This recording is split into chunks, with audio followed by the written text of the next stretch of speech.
கண்மணியே, நானும் உன்னை கவனித்து கொண்டேதான் வருகிறேன். உன் தகுதியை உயர்த்தி கொண்டுதான் இருக்க வேண்டும். உன்னை விட்டு யார் விலகினாலும் அது அவர்களுக்கே இழப்பாகவும் பலவீனமாகவும் முடிய வேண்டும். ஆனால் நீயோ ஏதோ பெரிதாக நடந்தது போல் யோசித்து கொண்டிருக்கிறாயே. அப்படி என்ன நடந்துவிட்டது? அதை சொல்ல நீ தயங்கினாலும் எனக்கு தெரியாது என்று நினைத்தாயா? தேவையில்லாமல் யோசித்து கொண்டு இருக்கக்கூடாது. கவலைகளுக்கு இடம் தரக்கூடாது.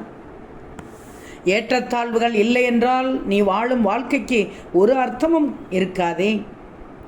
மனதில் பக்குவமும் தைரியமும் இறந்துவிட்டால் எவ்வளவு பெரிய கடலாக இருந்தாலும் நீந்தி கொண்டு வந்து விடலாமே. நீயோ இவை அனைத்தையும் கடந்து வந்து விட்டாய்.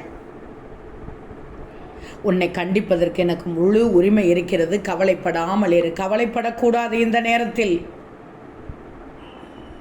தயக்கம் என்பது சொந்த சிறை. அதில் தங்கி கிடப்பதோ உன் குறை. மனதிற்குள் விரியும் மாயத்திரை. உனக்கு எதற்கு இந்த வேகத்தடை? துணிந்தால் தூண்கள் துரும்பாகும், துவண்டால் நாணல் எறும்பாகும்.